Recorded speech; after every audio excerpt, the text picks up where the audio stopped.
Hello, everyone. Welcome, welcome. Just gonna do a few technical things and let everyone get in, and then we will start the webinar.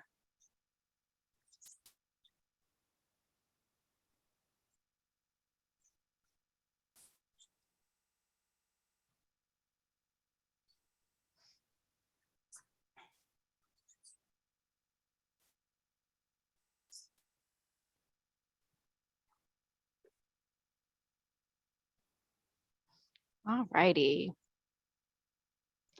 Well, thank you all for joining us today for a very special webinar and collaboration with BikeWalk NC, focusing on safer roads for us all. My name is Lauren Costello. I work as the statewide training coordinator for the Brain Injury Association of North Carolina. We'll start off with a few technical rules for the webinar. We've all been in these a lot recently, but every webinar is different. So for today's webinar, we're going to have everyone placed on mute, but this is going to help to, prevent any sort of background noise. But we do want to hear your questions, comments, and concerns at any time. So feel free to use the section marked chat or Q&A at the bottom of your Zoom browser to communicate with us at any time. We're actually going to keep all of the questions to wait till the end, but I will be monitoring. Sorry, just 1 second. We will relay the questions at the end. So if you have any point in time that you will be needing anything, we'll be watching. Please feel free to fill out the survey that you'll be guided to at the end of the presentation so that we can get your information, what you liked, what you learned, and see if we can improve anything. Today's PowerPoint slides and a recording of the presentation will also be available on our website within the week. And you can also get a certificate of completion, and you can download that in your follow-up email that will be coming out tomorrow, 1 day from the webinar start date. And so just a little information about us. If you've never heard of the Brain Injury Association of North Carolina, we're a statewide nonprofit organization that serve individuals with brain injury, their families, and professionals. And if at any time you're interested in learning more about us, I encourage you to check out our website and the many resources and programs that we offer related to education, awareness, outreach, and advocacy. And with that, I'm going to turn it over to Trish. Hi, everyone. My name is Trish Farnham, and I'm very honored to be here with other members of the BikeWalk NC team, including our executive director, Terry Lansdell. And BikeWalk NC, if you're not already familiar with this very cool organization, serves as North Carolina's only statewide educational and advocacy organization dedicated exclusively to the needs of pedestrians, bicyclists, and other vulnerable road users. And we are so privileged and honored to be in collaboration with BIANC, the Department of Health and Human Services, and many other collaborators to bring you this presentation today. We wanted to make sure, we know that people on the call may be familiar with some of the traffic safety initiatives that are underway in our state, but we wanted to bring attention to some of these initiatives in case they are new to you. So we wanted to, first of all, acknowledge our partner, the North Carolina Governor's Highway Safety Program, affiliated with the North Carolina Department of Transportation. GHSP is dedicated to reducing the number of traffic crashes and fatalities in North Carolina. We also work in collaboration with the North Carolina Vision Zero initiative, which is a statewide program that aims to eliminate roadway deaths and injuries using data-driven prevention strategies. And finally, we want to very fully recognize our partner with the North Carolina Department of Health and Human Services. Many folks behind the scenes at the department have been instrumental in bringing this effort together. And so a particular acknowledgement to the Division of Public Health and the Division of Mental Health for their work in bringing all of us together today. So we know that people on this call probably have been motorists for a while. We know that most folks on this call are probably working age. And we recognize that there are other ways that you could have chosen to spend your time today than going through what could be perceived as a motorist training. And we hope that at the end of this session, it is far more significant than simply another training for your log. What we want to acknowledge is that there are reasons that we all care about this topic, or potentially should care about this topic, even if we feel like we are educated and experienced motorists. So just to highlight a couple of the things that we all know, but maybe it will be helpful to kind of re-ground ourselves in knowing before we get into today's content. First of all, many of us drive a car or a truck every single day. We operate an instrument that weighs on average of 4,000 pounds and has statistically the same lethality as firearms. And so it's really important that as we operate such a significant piece of metal, that we're aware of the significance and the potential consequence of that. It's also, as you all can appreciate, if we as a motorist hit a pedestrian or a person on a bike, the consequence of error is significant. That in every situation, no matter who is quote at fault, the bicyclist or the pedestrian is going to lose. And so it's really important that, again, we take the privilege of driving very, very seriously, especially in the context of vulnerable road users. And chances are, especially with people on this call, we know that we all care about concepts of equity, and we care about the health and safety of everyone in our community. And so in order to care about those things in our community, we have to be mindful of the traffic safety dynamics for vulnerable road users. And because we're probably working age, we can probably take a poll. We won't, but we could probably take a poll and see how long it had been since any of us had driver's ed. And we know that best practices in motorist operation are evolving, and there is new infrastructure about that we need to be mindful of in order to be good stewards of those motor vehicles on the road. And finally, and hopefully this presentation will reiterate this, we are all vulnerable road users at some point. This is a universal need for us to create safer streets and safer roads for all of us.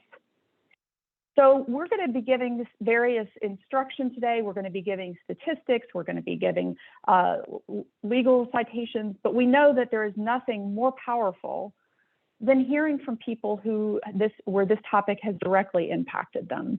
And I know I am very personally grateful, and I know collectively, BIANC, the department, BikeWalk NC, we collectively are very, very grateful for the folks who have graciously agreed to tell part of their stories today. And so I just wanted to give a tip of the hat to Ben Berry, Diamond Ricketts, and Honor Grogan, who will all be sharing their story at various points throughout today's presentation. This is just a little bit of an overview of how we're going to spend our time together today. Again, we're so grateful that you have decided to spend an hour and a half of your day really improving your own skill set and reflecting your commitment to keeping all road users safe. So we've already done our introductions. We're going to then pivot to talking do a little bit of orientation on some bicycling practices that people may or may not already be aware of to kind of lay the foundation for some of our later content. We're then going to talk about those practices that we all know to do as motorists, but that we might need some refresher on, especially as we think about it in the context of road users. We're then going to talk about some common crash scenarios and some strategies and tactics for really addressing those scenarios and preventing those scenarios as motorists. And then we'll close. So again, as Laura noted at the top of the hour, or at the top of the session, we will be taking questions. Feel free to put them in the chat. We will be answering as many of them as we can at the end. There is also, if you have technical questions, we may be able to answer them through the chat itself. So feel free to raise them, and certainly if we can answer them online, we will. We are going to start, before we dive into any additional content, with a very quick poll. So Lauren, I'm going to hand it over to you to guide us through the poll.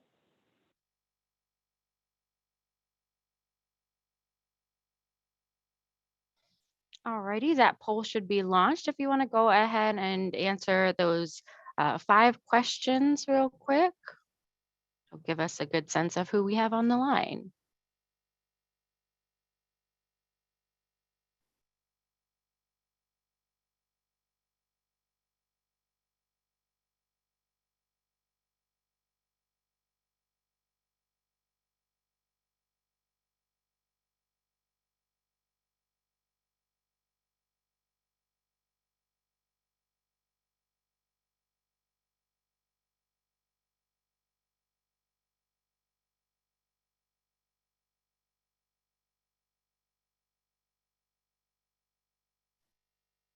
All right, and I'll leave that up for a couple more seconds, about maybe 20 seconds.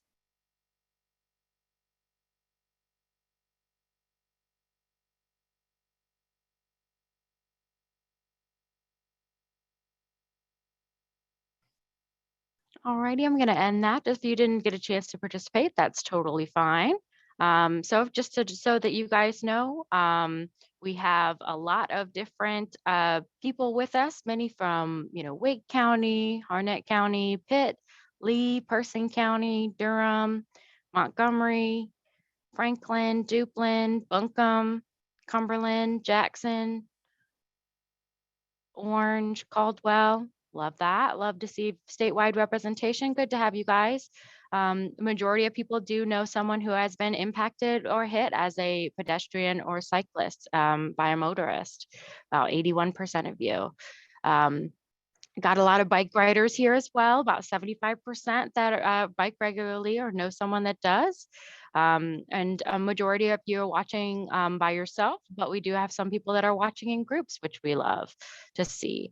And in terms of your comfort and ability to account for vulnerable road users, kind of all across the board in terms of comfortability. So really glad to be able to talk a little bit more about what can we do as motorists. So thanks so much. Thank you, Lauren. And so hopefully after today's session, you will have an increased comfort level in navigating the roads with vulnerable road users, and hopefully some of the questions that you may have come today with will be addressed. Great. So like I said, we're going to do just a few minutes of level setting on bicycling practices that people may or may not be aware of.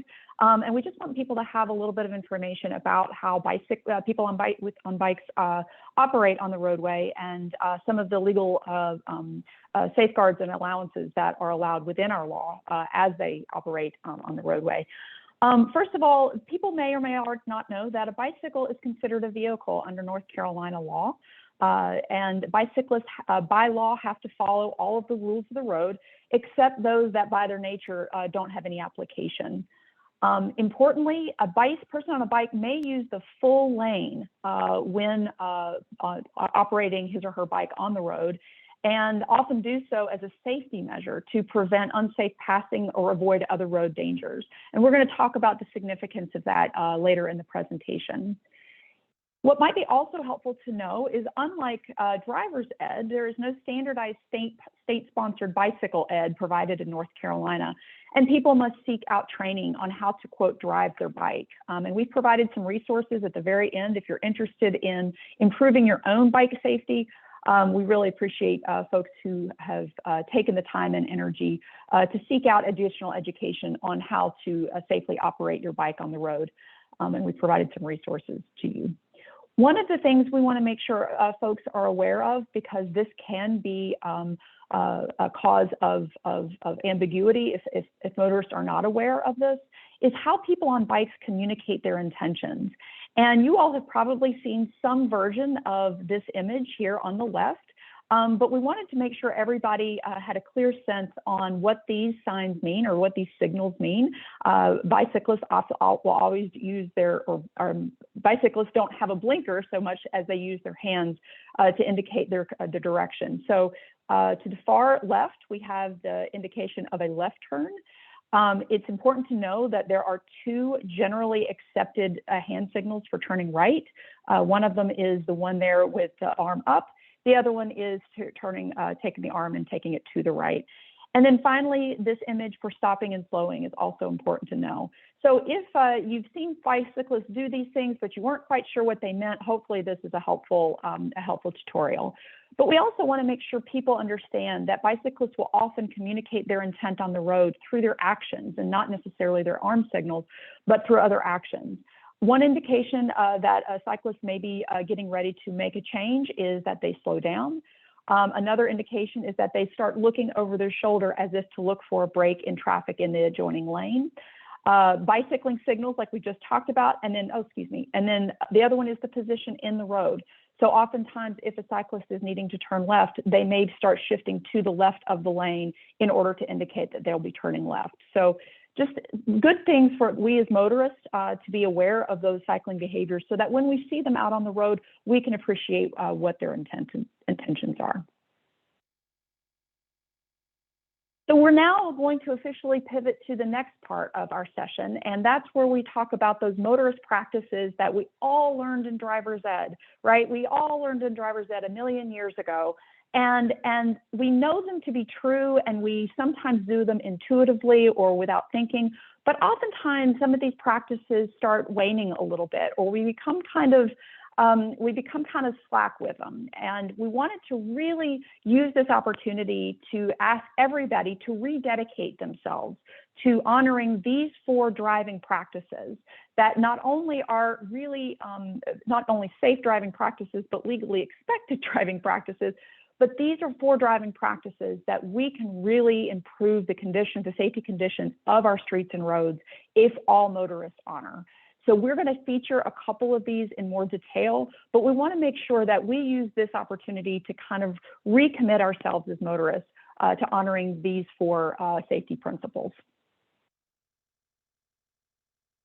So we're going to start in talking about scanning. And the concept of scanning is so embedded in our driver's education that we sometimes really forget what that actually means and kind of what the significance of it is. And so as you all know, scanning is essentially paying attention to the surroundings as you are driving. And as you all can appreciate as hardworking professionals, you know that this is becoming a harder and harder thing to do in our very distracted age. In the age of cell phones and text messages and conference calls and all sorts of things that can distract us, we have to re-ground ourselves in making a commitment to really honoring the principles of scanning by first minimizing the distractions around us. So the law and the research has been well settled for years in that multitasking is not really possible for human beings.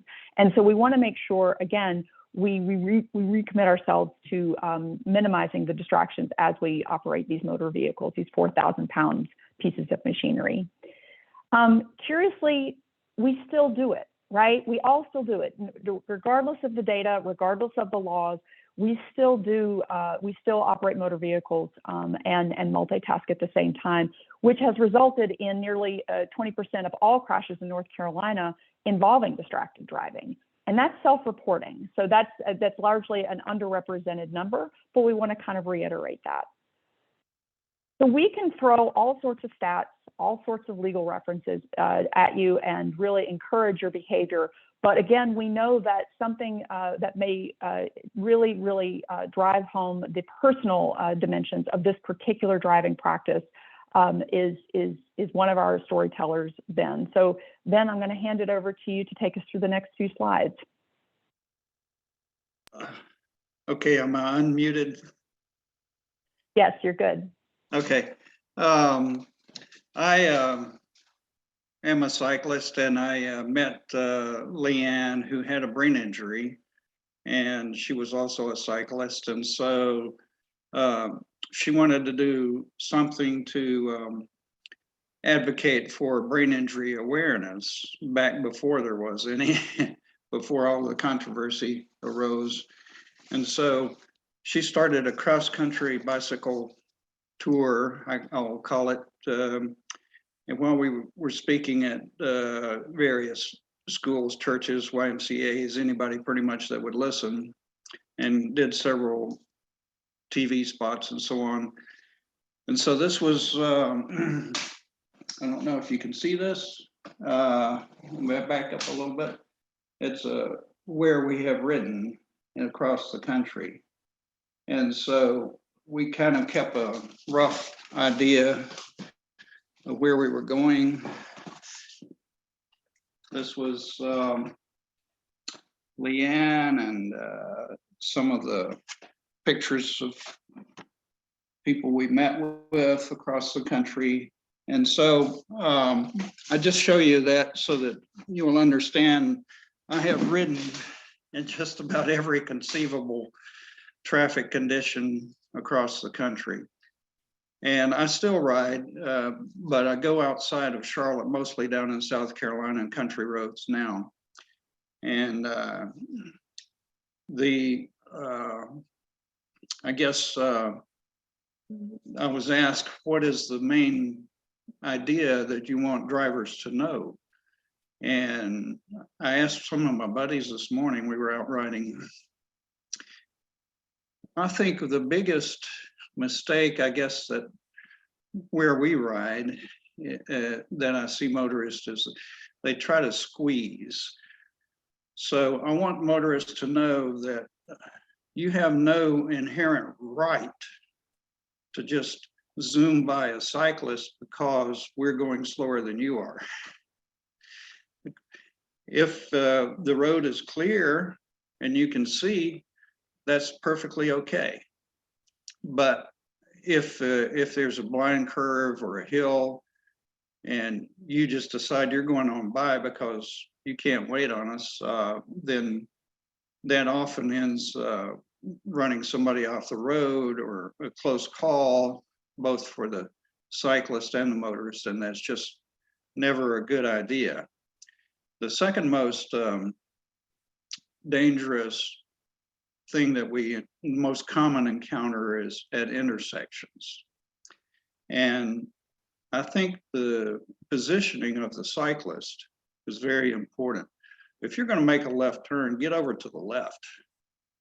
You don't make a left turn from the right. And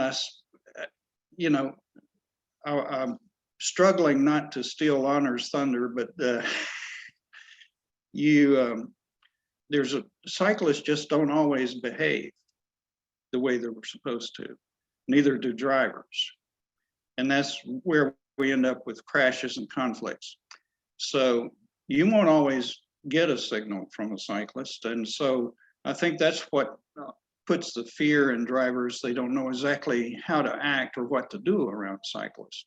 So if you're uncertain, just slow down, follow along behind and watch them for a few seconds or a minute or two so you can sort of gauge as to how they're behaving.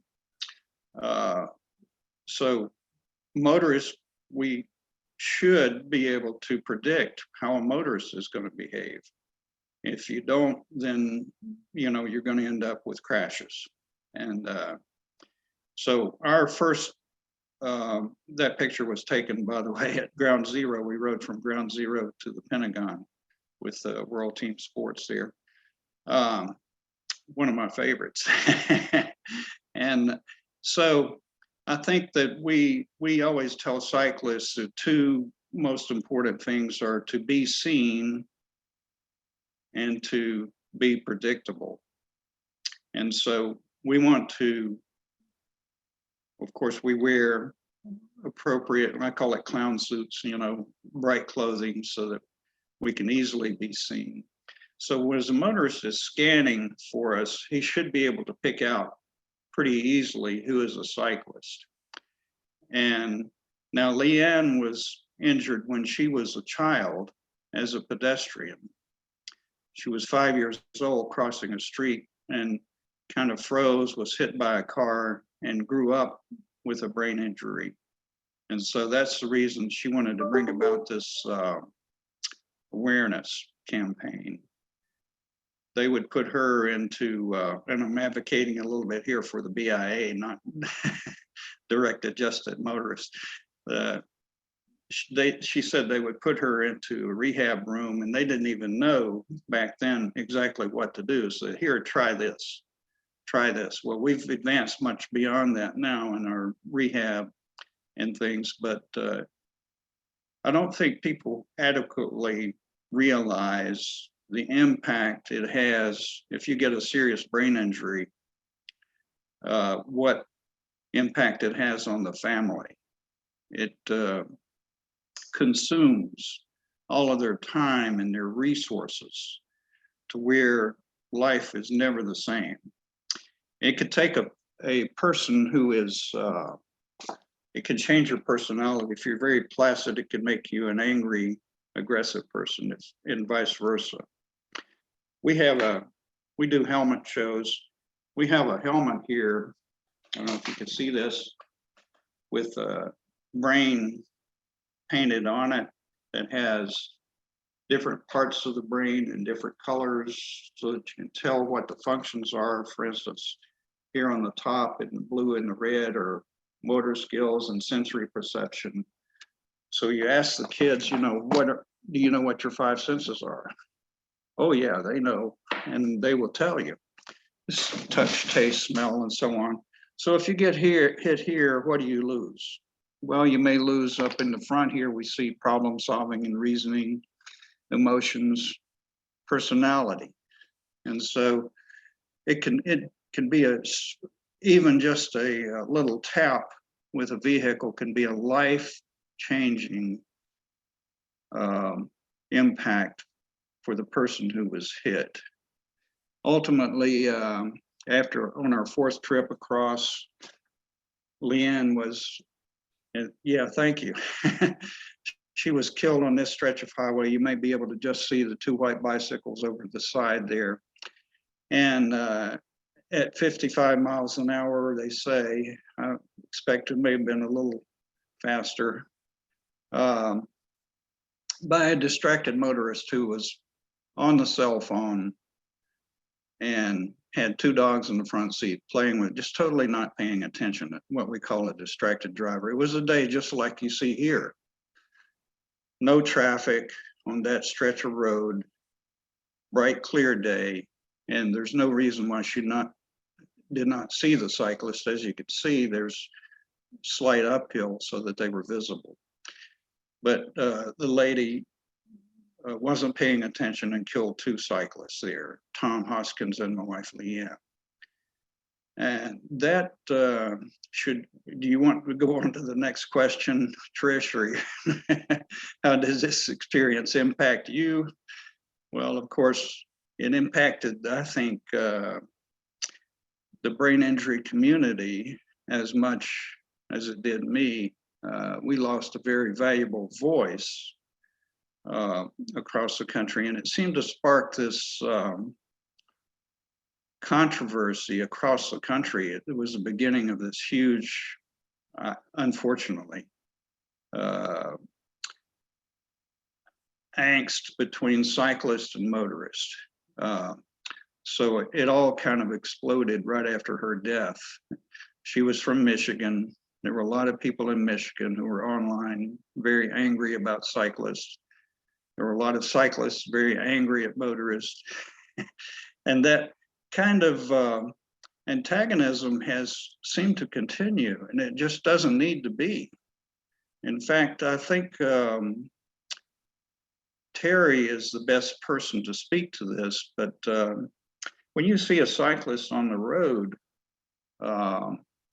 there's an economic aspect to that. They're saving you as a taxpayer money. And so I think there should be an advocacy on behalf of motorists' part to provide bike lanes, trails, and things for cyclists that they don't have to encounter them on the road.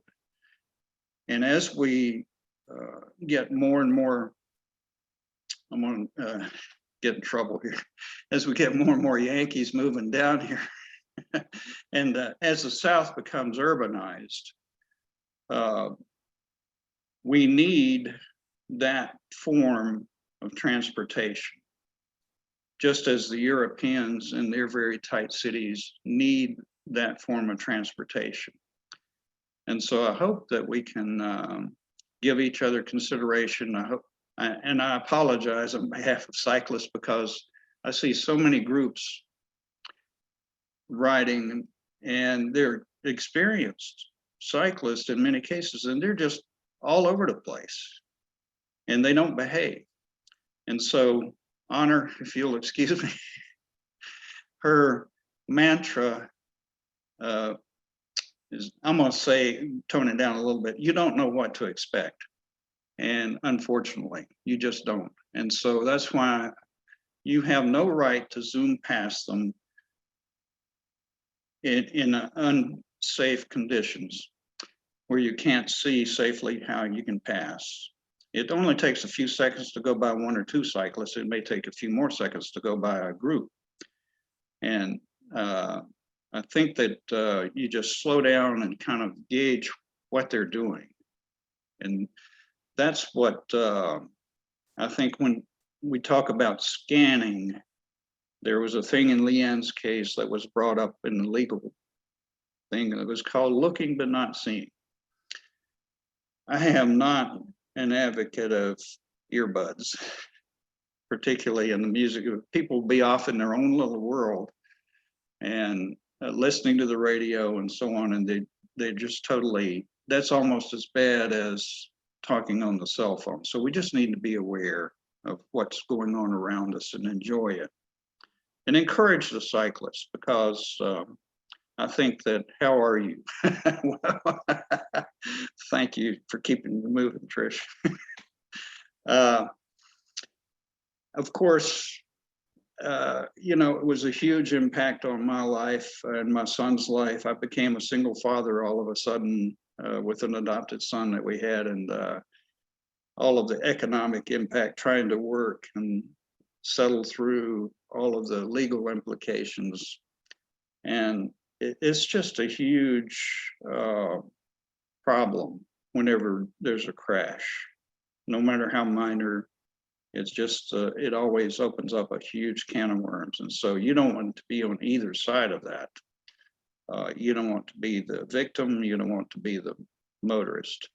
So as a motorist, I think we just need to relax, take a deep breath, and enjoy the ride. Thank you, Ben.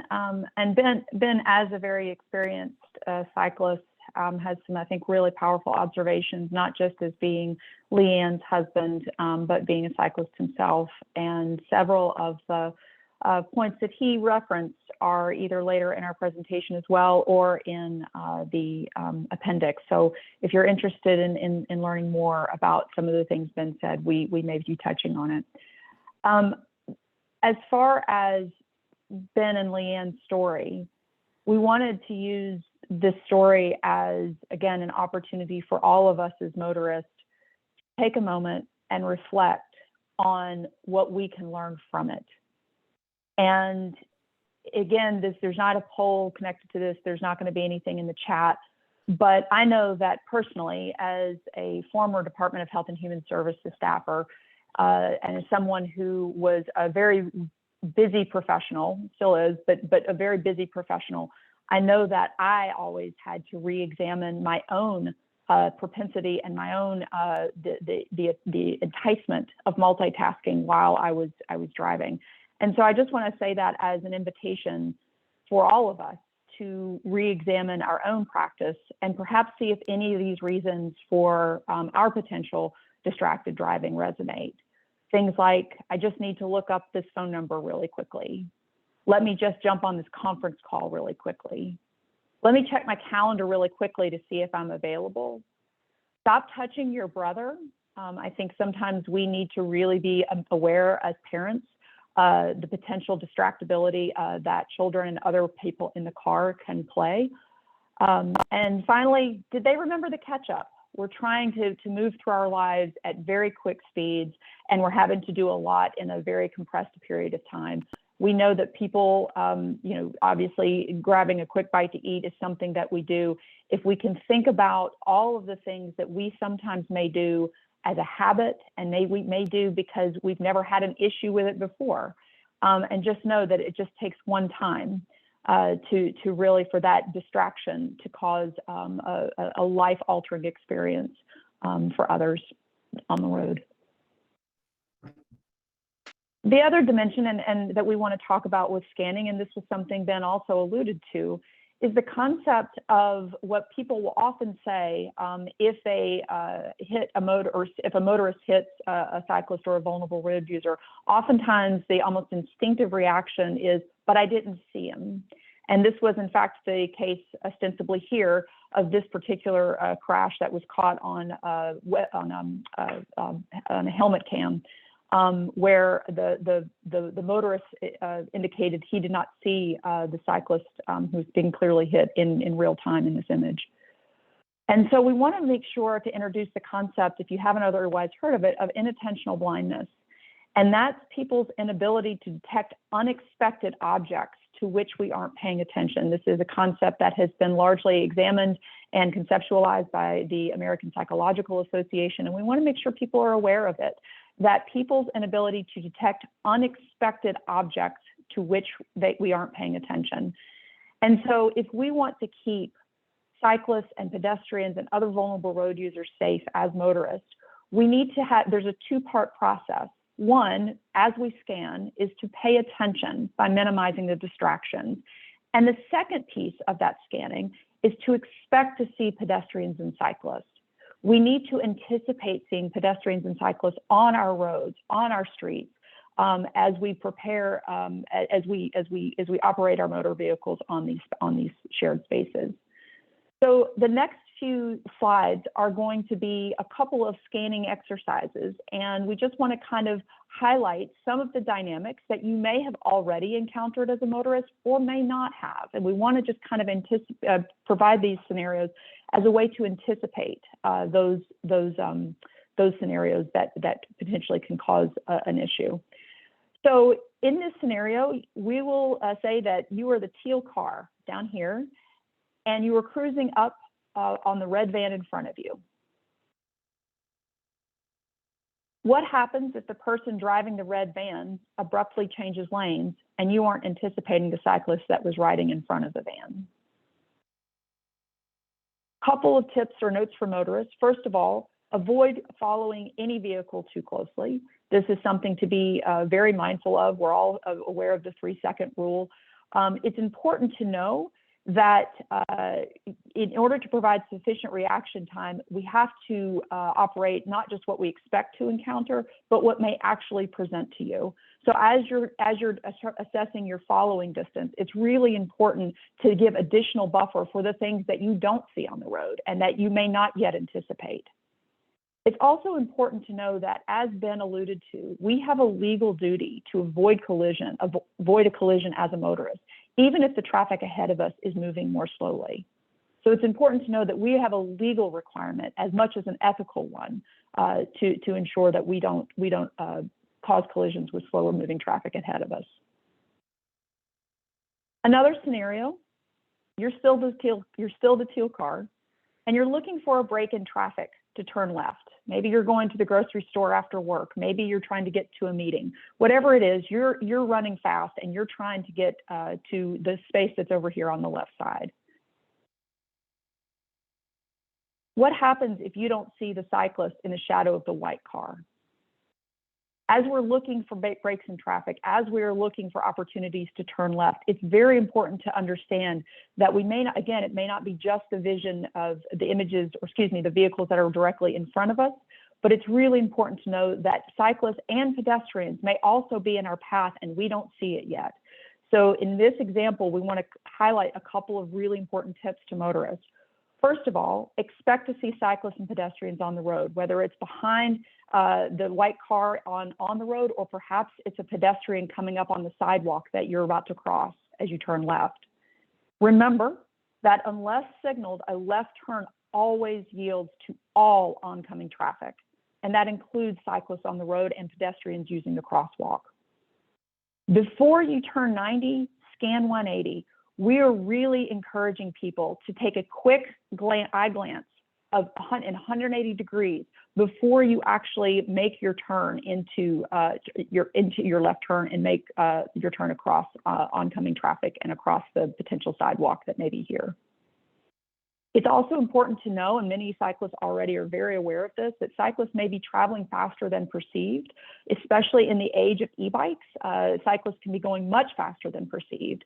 And a good rule of thumb is that if you would not turn in front of a vehicle, a motor vehicle at the same distance, do not turn in front of a cyclist. Wait.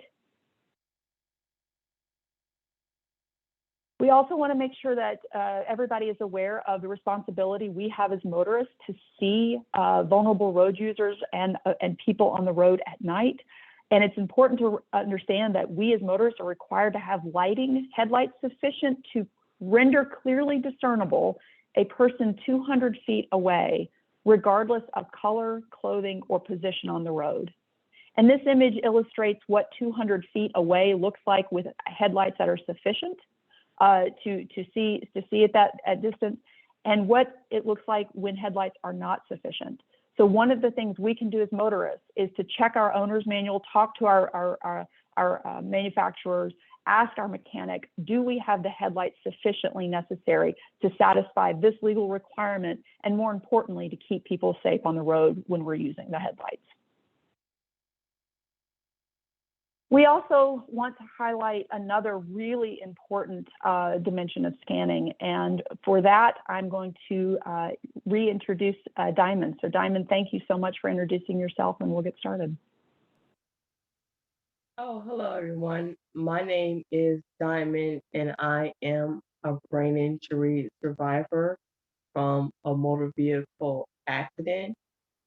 I got my brain injury when I was about 22 months old, and in that time I was on I don't remember much, but my parents recall it. They said I was on my bike and in the parking lot of an apartment complex, and there was this lady in her van, and without even looking back behind her, she started her car and she just backed up, and the back of her bumper of her vehicle struck me in the forehead, therefore dragging me underneath the car. Like, and I think I got dragged while she was backing out maybe 10 or 15 feet. And she kept going, and my dad just yelled out, "Stop, stop, stop, stop." So from that point, I was taken to the hospital. When I was at the hospital, I was pronounced dead. But luckily, doctors said I was woken up by a therapeutic Dalmatian, and I thankfully survived from a deep coma. Now, as a brain injury survivor, I want to be informative about visually and pedestrian awareness, especially the children, because it often was unlikely for me to survive that accident. And just from memory, as trying to be a cyclist all over again, my brain is trying to rebalance the whole training experience to be a cyclist, because I was 22 months when I was riding a tricycle, and now I'm a grown adult, and like that whole memory just disappeared. It's like when you have a brain injury, boom, you gotta start over again with everything. Even when it comes to driving a vehicle, I'm not even driving, but my only fear is even when walking and just going where I need to go, my fear is just getting hit and losing my life. Now, as far as additional experience, I think it's very informative and important for also to be visualized about our surroundings. So instead of people parking their car sort of the opposite direction, when they're in a parking lot, maybe it's suitable to have it parking the other way where your headlights are facing people and you can see who's walking before you back out your vehicle. Because I think my driver, as far as I know, I don't know if she was in a rush or she didn't see me, but it's very important experience how I got impacted by my brain injury. I'm still alive today. Right now, I'm still, I'm 27. I got my bachelor's. Um, I was able to launch my own business. So my whole point from the brain injury was, yes, I worked and I lost out on employment most of the time. There was the emotions, the crying, and I'm just, figuring out like, what's wrong with me? Why is this happening? Or what is this? But in the end, what I do is I try to grow and be stronger out of my brain injury. So most of the time with the brain injury in North Carolina, with one of the advocacy programs I'm with, I was learning that creativity is a strength. And with creativity and music, I use that with my brain injury to be the best person I can be. I'm still learning how to ride a bike again, trying to make it a goal. Sometimes it can get rough when you get embarrassed how you were supposed to do things that a grown person is supposed to do. But with a brain injury, I try to make myself proud of it, like trying to see if I could have a picture here, if y'all can see it. I wrote my children's book called It's a Roxy's Rough World. So I'm also an author. I play piano. Let's see. I also am a brand owner of my apparel. I also, well, I do painting and artwork. So sometimes when I paint little canvases and stuff.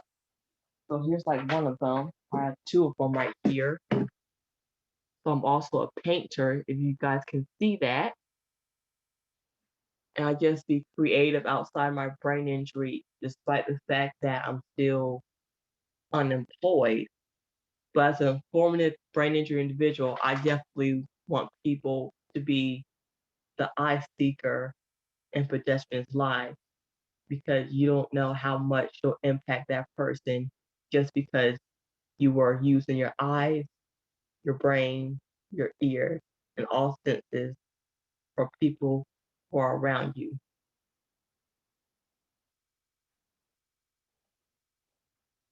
Simon, thank you so much.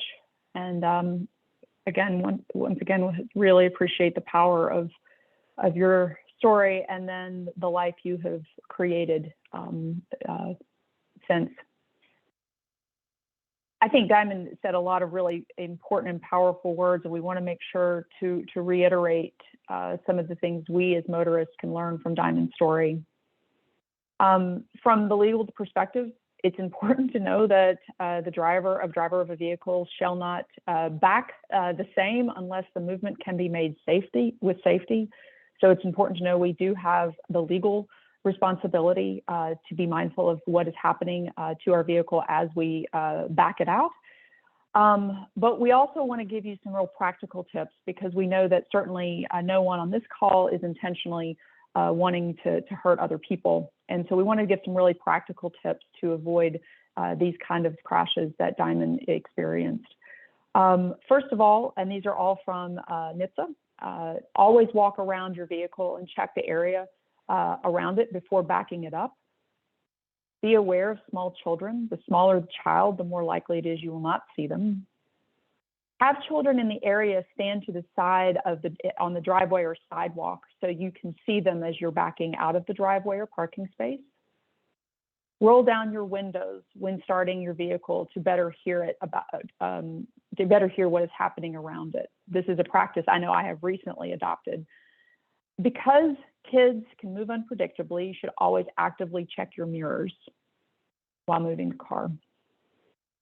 As you all can appreciate, all of these are perhaps good recommendations, but as Diamond recommended as well, perhaps the best practice we can start doing as motorists is the concept of reverse parking. And Diamond mentioned this as well. And in the concept of reverse parking, just as the diagram indicates here, you were backing in to the available parking space in order to have an improved line of sight once entering or once leaving the space.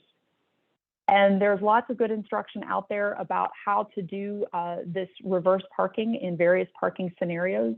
This diagram simply shows it as a 1, 2, 3 exercise, in that you start by signaling, you pull up beyond the space that you're wanting to back into, you then stop, and then you reverse. Doing so enables the driver to see what's happening around that space before actually backing into it. And then again, as I mentioned, when the driver is pulling out of the space, the driver has a better line of sight of what's happening around the space as well. If you don't feel comfortable with reverse parking yet, or if the scenario doesn't quite allow it, there are other ways to have the same dynamic or to create the same dynamic without backing in.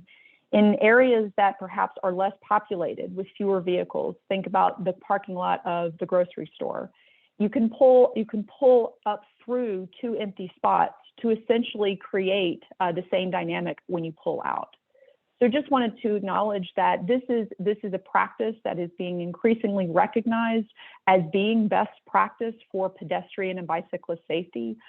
Big thanks to our partners at NC State and other partners who have studied this issue and really are advising increasingly that this is the best practice for parking in order to prevent crashes like the one that Diamond experienced.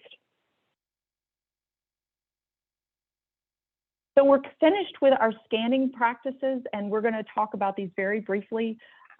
We invite people to really, again, dedicate their own driving practices to be consistent with these practices that are on the page.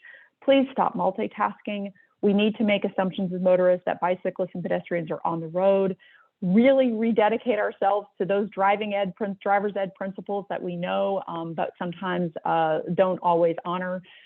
We are encouraging people to really scan 180 degrees before making turns. As Ben noted earlier, intersections are often a high conflict area, and getting in the practice of scanning 180 degrees before making any move really can help prevent those potential kind of crashes. Be aware of what's happening around your parked car before moving, and invite others to help. We talked about the distractibility that kids can often pose, or passengers.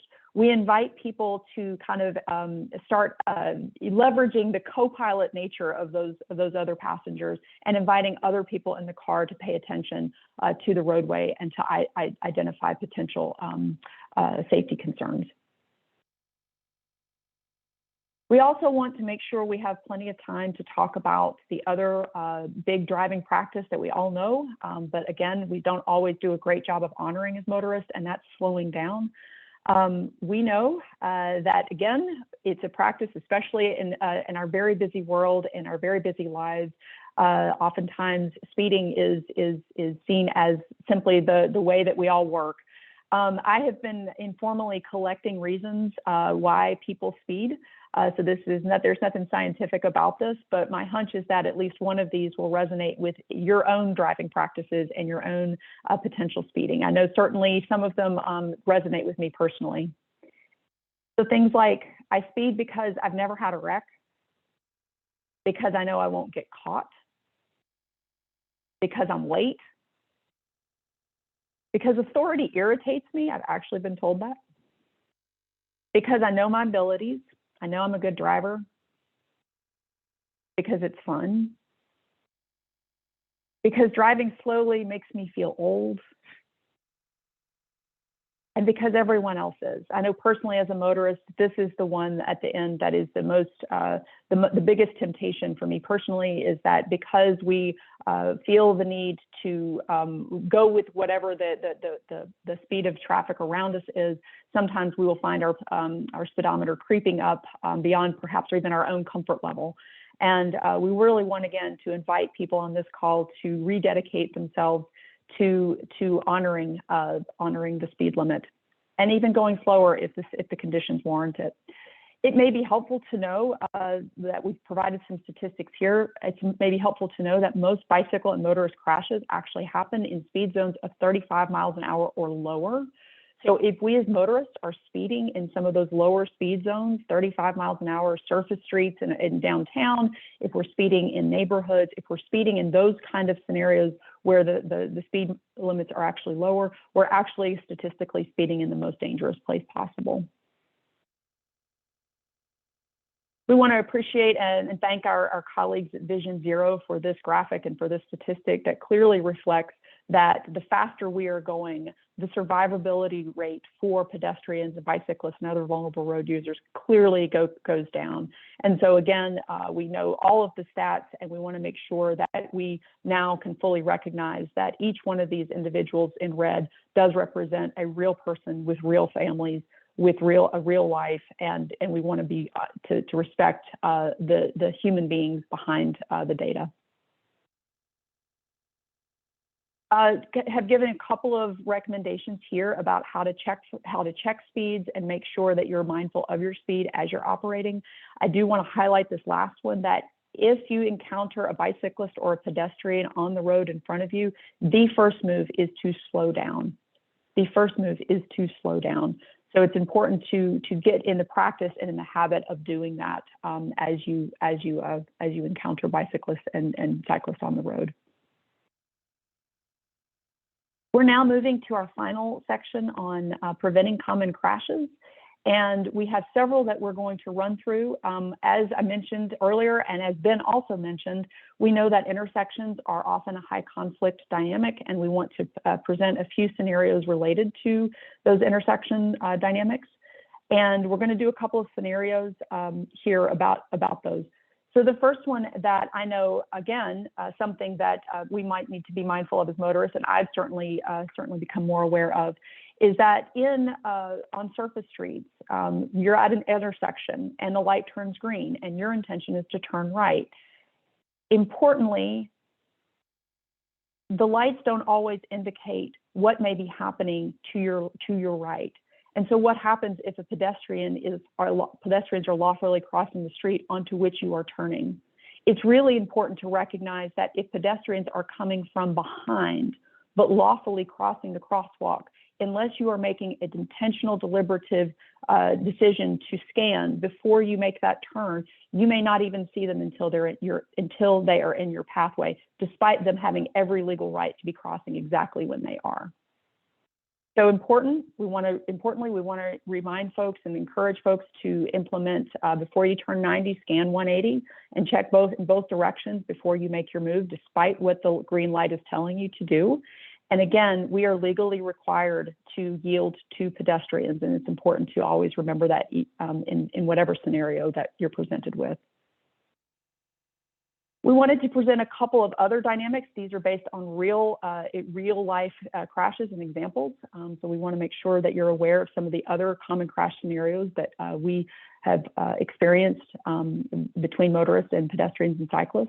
And in this scenario, we're going back to the teal car. And in this scenario, you are in the teal car cruising up to an intersection to make a right turn.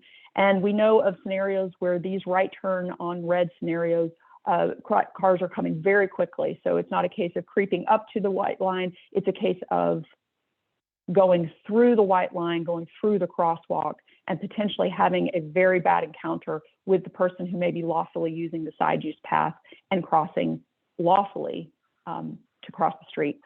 So it's important to recognize that right on red dynamic poses a significant safety consideration and safety risk to vulnerable road users. And it's important to be mindful of our own habits related to the right on red dynamic. First of all, it may be good to challenge ourselves on whether right on red is really necessary. In some cities and in some countries, it's actually illegal. And so we want to maybe challenge ourselves that just because we have the legal allowance to do it, perhaps it is not the best practice, and it certainly may not be the safest in that particular circumstance. Again, we are legally required to yield to pedestrians who are moving towards the intersection and are reasonably close. So even if they are not in the crosswalk yet, we are legally required to yield to these pedestrians before executing the right on red turn. Again, we want to really reiterate that we, first of all, the importance of stopping at the stop line, which is this line back here. This is your first stopping place, not up here to get a better sight of traffic, of oncoming traffic, but your stop line.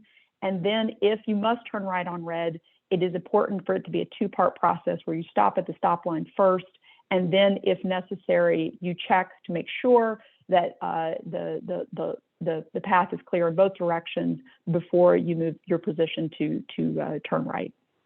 Again, that's only after we've challenged ourselves whether right on red is even necessary. So we talked about crosswalks in some of these earlier scenarios. We do want to spend some time talking about crosswalks and some of the pedestrian safety dimensions of pedestrians crossing streets. As you can appreciate, and as most people hopefully know, it is illegal to fail to yield to pedestrians in crosswalks. This scenario is not a staged shot. This is actually an example from our local media here in Wilmington of pedestrians' experience attempting to cross that crosswalk. And it's really important to understand that if a pedestrian is in a crosswalk, we are legally required to yield to that pedestrian. However, what you may not also appreciate is that we are legally also responsible to yield to a pedestrian crossing the street at any point on the street. And it's important to know that that legal expectation is articulated, but perhaps, again, what may be much more compelling from an ethical standpoint and from a human standpoint is to hear another story about how this particular dynamic has impacted people on our panel. So with that, I'm going to turn it over to Honor. So Honor, thanks so much. Hi, thank you. I hope you guys can hear me right. So my name is Honor, and I'm also a brain injury survivor. Honor, is it possible to turn it up just a little? I'm so sorry. You're fine. I'm trying to figure out. And we can invite people to turn up their own volume as well. So sorry about that. I should need odds for volume. Is it a little bit better now? Perfect. Much better. Thank you. Thank you. So it was about 2.5 years ago for me. I was crossing the street to try and get to school, because this is a street where everyone parks in the street because who wants to pay for a parking pass for school? So park along the street, and then I left my vehicle to cross the street to get to school, rushing for a quiz because I was running late, of course, when a vehicle struck me. So I was a pedestrian that got struck by a vehicle. And I don't remember this incident, luckily. I'm grateful that I don't remember it. I've been told by witnesses that the driver was speeding and that they never hit their brakes. So it was a perfectly clear weather day. I'm crossing the street, not on a crosswalk, but the driver failed to yield to me as a pedestrian. I know I went up and over the vehicle as it struck me violently. And losing my train of thought because it's emotional, sorry. Traumatic brain injury. Mother, please do not talk to me while I'm in a video. Okay, see you later. Okay, sorry. So went up and over the vehicle, and then I woke up several days later in the hospital from a coma. And it was just immensely difficult. I know I must have seen the vehicle because, although I don't remember it, I know I must have seen it because my first words after the accident were, pardon my language, slap the velocity bitch. And velocity means like speed. So I know I must have seen the speeding vehicle, but the vehicle didn't see me. They didn't slow down. They didn't hit their brakes. So I just wish that they would have slowed down and stopped and yielded to me, even though I wasn't in a crosswalk, because there were signs on both sides of the street saying to look out for pedestrians because it's a very high traffic area. And yeah, my greatest lesson that I've learned from that is to always use the crosswalk, but still, just because you're in a crosswalk doesn't mean people are going to yield, even though that's what is required. And so my life motto is better safe than sorry, but there are so many other ways of saying that and living that out.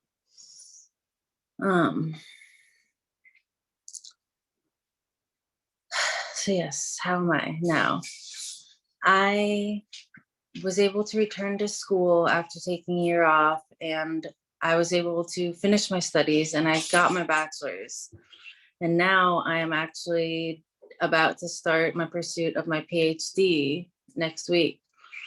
So I got through this, but not easily so.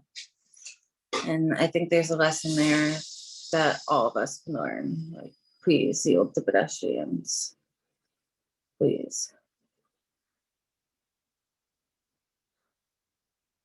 Honor, thank you so much. And if time permits, or if Honor would like to share more, you know, there's been a lot that she has accomplished, much like Diamond, certainly like Ben. I think it's also important to know that behind all of those accomplishments are continued challenges that Honor and Diamond and Ben all have to experience, that perhaps people who have never been directly impacted by a motorist crash do not. And that's often behind the scenes or below the surface. And so there's a lot of work that goes into these amazing accomplishments that Honor's now able to feature. Thank you, Honor. Again, what can we as motorists learn from Honor's story? First of all, like we said earlier, that we are legally obligated as motorists to exercise due care to avoid colliding with any pedestrian upon any roadway. And so that legal requirement exists regardless of whether the pedestrian is in the crosswalk or not. And again, maybe on a more personal level, it's important to kind of reflect on Honor's story and how much of that story can we as individual motorists relate to. So as Honor noted, the motorist who hit her was distracted. The motorist who hit Honor was speeding. The motorist who hit Honor was driving through a part of town where pedestrians are common. And it's maybe helpful to think through from a pedestrian standpoint, how many of us have been pedestrians, just like Honor? And how many of us have college-age children, just like Honor was? And how do we hope motorists drive around them? So again, really trying to reemphasize that the practices we all know, right? The practices we all perhaps even take for granted are practices that can be life-saving if we actually look to honor them and to implement them every single time we get behind a vehicle or get behind the wheel of a vehicle. We're rounding the corner to our last common crash scenario that we wanted to highlight on this particular session. We have a few closing slides and then we want to invite questions. But we don't want to overlook a really critical scenario that Ben actually mentioned earlier on the call, and the importance of how we behave as motorists in this particular scenario. So we wanted to acknowledge that by far the single biggest group of crash types between motorists and cyclists is the one of motorists overtaking the bicyclist, which is just a kind of a fancy way of saying passing. And so we want to spend a little time talking about those passing scenarios. So a couple of things that you may not know is how to pass a person on a bike.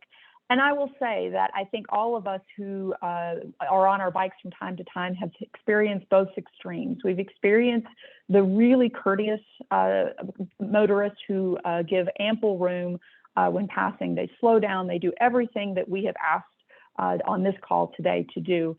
And we've also experienced dynamics that frankly were life-altering, where a motorist simply passed way too closely, did not slow down, and it caused injury. In some cases, we know people who have died, and we want to make sure that everybody on this call has some basic pieces of how to be a motorist ally when and if you decide to pass a cyclist on the road.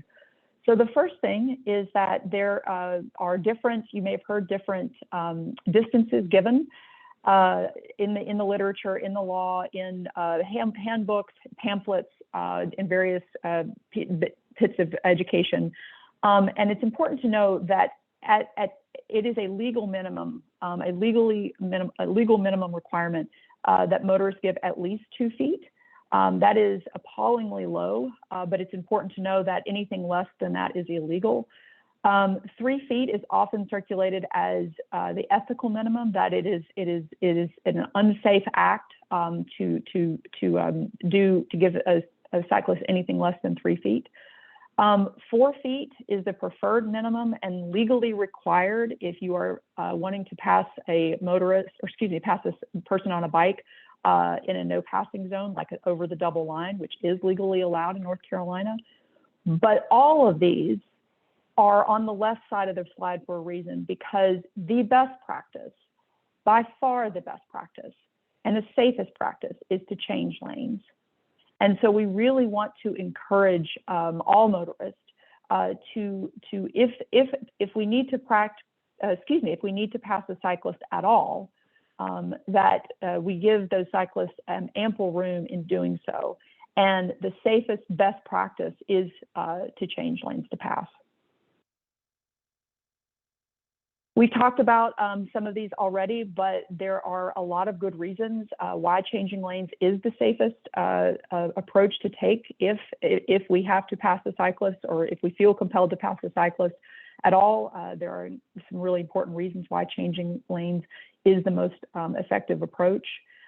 Importantly, we want to make sure that people are aware that most lanes are not wide enough for the person on the bike and the motorist to safely share the lane side by side.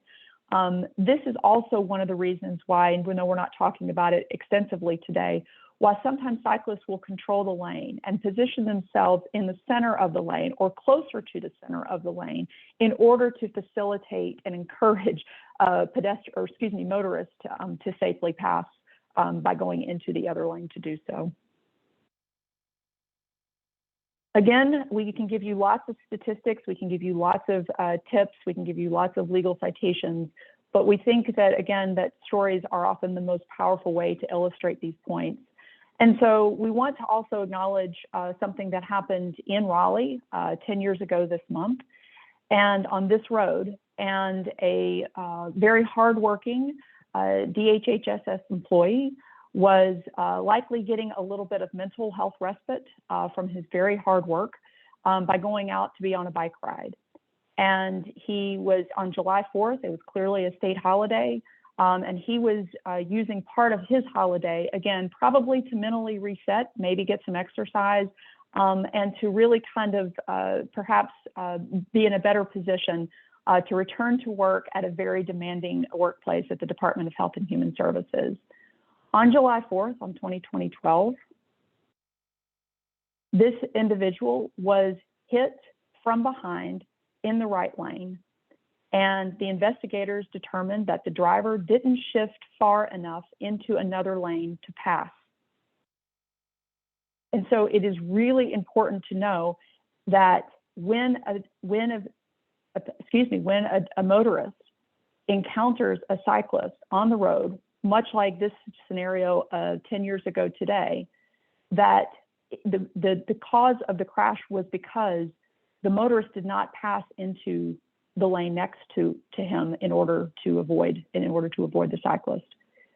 It's also important to know that the driver said that the traffic in the center of the lane prevented him from moving into the lane before the crash. So again, the consideration here is, what should the driver's first action have been but to slow down? Slowing down is the first action to take when you encounter a cyclist or a pedestrian on the road. This story has particular meaning to me as a former DHHS employee, and certainly to many people who may be on the call, in that this was Steve Jordan, who was the Division of Mental Health director at that time. And those of us who knew him were huge fans of his and very grateful for the work he did on behalf of really vulnerable people throughout our state. So it's important to know that, again, as working age people, we may be closer than we think to having an impact on pedestrians and cyclists, people we may not even know have been impacted by this. And again, we want to use Steve's story to invite all of us as motorists to really examine how we pass cyclists and potentially pedestrians on the road if we need to do it at all. And so those are our tips related to passing cyclists. First of all, the first step is to slow down. The second step is to wait until you can safely pass into the other lane, or at least give 4 feet. It's also important to understand that you don't want to return to your original lane until you can see the cyclist in your mirror. That is at the point where it is safe to return to that original lane. As Ben alluded to earlier, it's important to understand that what constitutes a safe passing obviously depends on the situation around you and the other traffic on the road. So we certainly want motorists to be very, very mindful about when they pass, if they have to pass at all, and certainly to recognize those higher danger scenarios like turns, blind turns, and hills and other scenarios that would not constitute a safe passing scenario.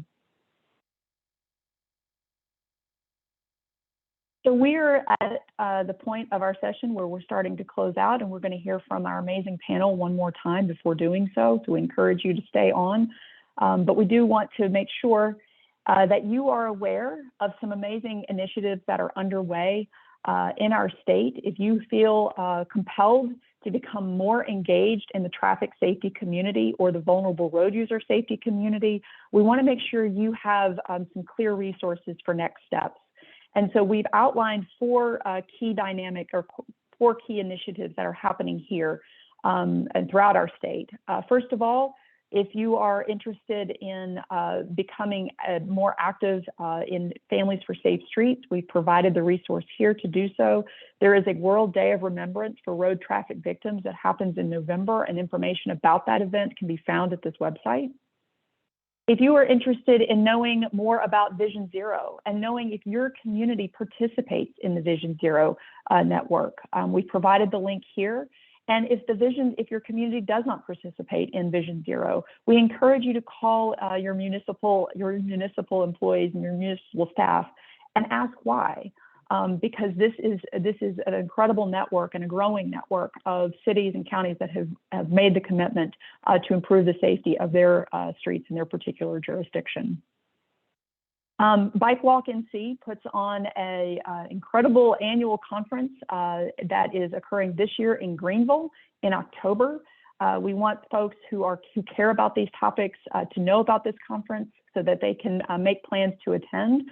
We've provided our link here. Please consider looking at the summit's information. Please know that we have a choose your price option. So we want to make sure that this summit is as accessible for as many people as possible. And we will be offering both in-person and virtual options. And then finally, we want to recognize the incredible initiatives the Brain Injury Association has long advanced to really recognize and support those survivors and those families of people who have experienced road violence. So we want to acknowledge their hard work and all of the initiatives that they have that are available through their website. So we want to make sure that our panelists have another opportunity to reflect on what advice they would give all of us as motorists as we close. And so I wanted to, many wonderful things have already been said, but I want to extend the invitation again to Ben, then Diamond, and then Honor to share any final thoughts for motorists before we close. Yes. Oh, go ahead. Ben? Go ahead. I was trying to unmute. Oh. Yeah, I still just say the same thing. Don't try to squeeze, when there's adjacent traffic, don't try to squeeze by. You need to just slow down and follow until it's safe to pass. Thank you, Ben. Diamond? I just definitely want to say, make sure you are the vision and the life changer with motor and bicycle accidents, because being that vision could actually one day help impact them in a positive way. Thank you, Diamond. Honor? Just please yield to pedestrians. I guess that'd be my biggest tip of advice. Again, I want to thank all of you all again for taking the time and expending the energy to be part of this panel.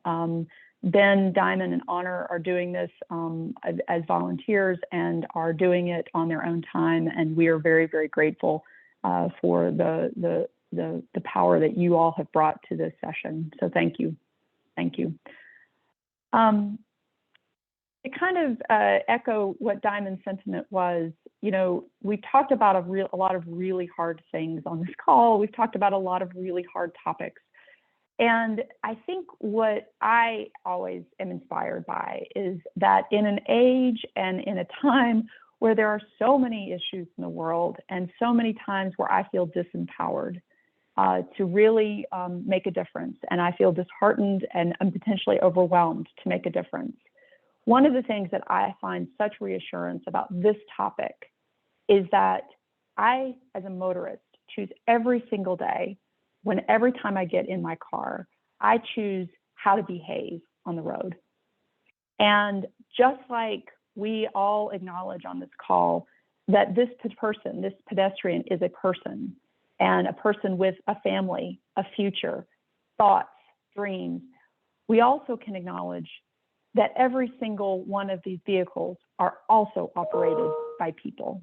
And so we as individual motorists have an opportunity to change the safety conditions of our roads every single time we get behind that wheel.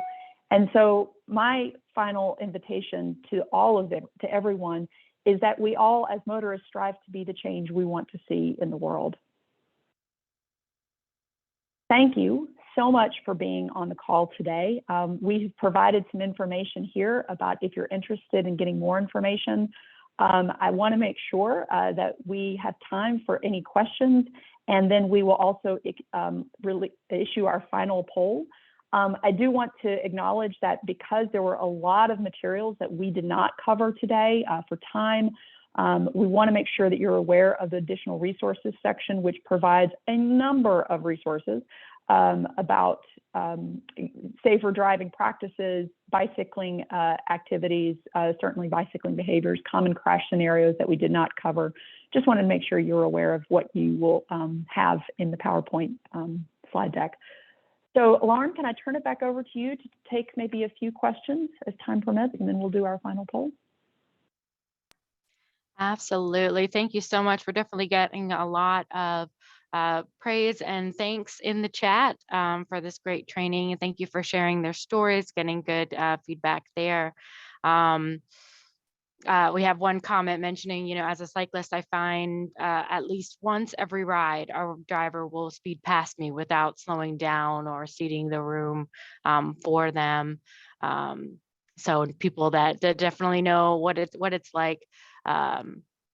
One question, you know, mentioned, you know, as a passenger in my husband's vehicle, I always, you know, almost every day see other drivers distracted by their cell phones around me. So infuriating, you know, how can I safely help those drivers to gain awareness? And one comment was, you know, related to that was maybe writing your senators or your legislators to ask them how to increase restrictions on phone use while driving. But do you have any ideas surrounding, you know, how can we gain awareness to people that maybe weren't on this call? How can we, you know, create that change? I think that's a really powerful question, and there are some, I think, important groups that are working on how do you educate motorists to not be distracted driving. So this is going to feel a little bit like a plug, but I do want to flag it. Joel Feldman, who is a nationally recognized presenter and the founder of In Distracted Driving, his daughter was killed by distracted driving, is studying this in detail. And so he is going to be presenting at the BikeWalk NC Summit that I mentioned in October. And so we really encourage people to come and hear him and kind of hear the insights he has gained through decades of working on this topic. There are other resources out there that talk about the dangers of distracted driving, including hands-free distracted driving, which I think is really important. There are laws on the books that do have enforceability, so it is always possible to call the State Highway Patrol. But we have found oftentimes that the most compelling way to change behavior is to simply share and to talk to the people around you and talk in trainings like this.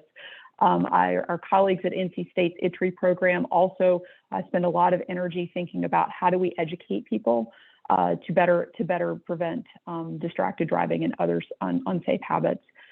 Finally, one of the other things, if you want to channel that frustration, and I think most people on this call probably share it, is a couple of things. One, again, is to reach out and look into the NC Vision Zero resources that we provided, because there may be some really cool stuff happening in your community on this topic that you can also participate in.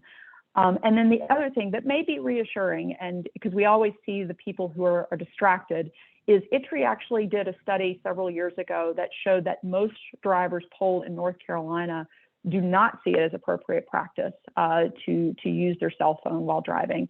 And so I think I often find reassurance is that for every driver I see who's driving distracted, there are lots of drivers who aren't. And so I think it's reassuring to know that as well. But hopefully that gives you a couple of ideas for how to channel that interest. And thank you for the question. Yeah, absolutely. And I'm going to put a link in the chat here. We've updated the website page for this event to include some of those resources that Trish was talking about and that are located in the presentation. I also put up some social media graphics that you can post on your social media or anything to help try and spread the idea. I also put up some bumper stickers on there. So, maybe they're so distracted, they're looking at your car. I don't know. But that might be something that we can get printed and maybe distribute as well. So take a look at that website. I put that in the chat. One other question / comment, I think as parents, we have to be aware of what we are teaching our children about driving as we are driving. If we aren't paying attention, with cell phone meetings, text, etc., or riding the bumper of another motorist, our future drivers are picking up on those same behaviors. If one of us shared this webinar with at least one teen driver and practiced driving awareness with them, we could make a difference as well. And so they follow up that with, asking, are there any classes for teen drivers that can be enrolled in, or are there videos out there that might cover what driver's ed doesn't cover related to this topic? That is such a great question. So a couple of things to feature. First of all, there are BikeWalk NC does a version of this, and it's right now an in-person version for young drivers. So if you're interested in that, send me an email at, excuse me for the whiplash there, the BikeWalk NC programs at bikeWalkNC.org. It may be helpful to also be aware that there's some really good videos out there that I want to feature to make sure people are aware of it, that are short, don't take a lot of bandwidth to review, and outline some of the scenarios that we've talked about today. They're not as extensive as what we talked about today, but they certainly are good short resources that can be shared with teen drivers and any driver. Excellent. And just let me see if there's any questions that came in. Nope. Okay, so one last question. So someone had moved from New York City and dearly misses proper sidewalks. Is there anything being done to increase sidewalks across the state? Oh, what a good question. So this is, and I'm going to invite our director, Terry, to also weigh in if he would like. There's always efforts going on to increase pedestrian access through the Department of Transportation and through local municipalities. It is important to understand that there are legal obligations to create sidewalk access, and in order to be compliant with the ADA in many cases. So those efforts are underway. DOT actually has regional districts, and we can put the link to their districts in the chat, where you can call and ask about their work on state managed roads. You can also, again, this is a good conversation to have with your local municipality. Many local municipalities have bike pedestrian plans that have outlined kind of their priorities for their sidewalk development. And again, not to put a plug, but we actually have a session at the summit that's going to be talking about pedestrian access, specifically what smaller towns are doing to promote pedestrian access. The last resource I'll say on that topic is the regional metropolitan planning organizations called MPOs. They often will coordinate a lot of the resources and a lot of the priorities related to pedestrian access as well. So I'm sorry, that was probably a lot of acronyms, but did want to share. Excellent. And those were the main questions that we had. I put a link in the chat for a certificate you guys can download at your leisure. You'll also see that in the follow-up email. But overall, I'm going to also launch one last final poll. If you're still with us, if you could answer that there. And overall, really appreciate, Trish, everything that you are doing, you and the BikeWalk NC, for this very important project, and have really appreciated the collaboration, and I look forward to future collaborations. I think this is really just the beginning in being able to impact hopefully every driver, every person, even, you know, everyone who's not a driver might be a passenger, and we can also educate people in that way too, you know, requiring them to put their phone down, or, you know, for me, you know, buckle up, you know, just a lot of different things. So I appreciate your work in this, and all the speakers that were part of this today. Thank you for your advocacy and your part in, you know, creating change, and just really appreciate it. To echo Lauren's sentiment, one final enormous and very emotional thank you for our panelists for their commitment to this topic, and their willingness to share their incredibly powerful stories to teach the rest of us. And Lauren, thanks to you and the Brain Injury Association for all of your collaboration. This has been a really wonderful partnership. And again, thank you to the Department of Health and Human Services and so many of our other partners who have made this possible. With that, I think we're finished. All right. Thanks, everybody. Have a great rest of your afternoon. Thank Bye-bye. you all. See you on the next webinar.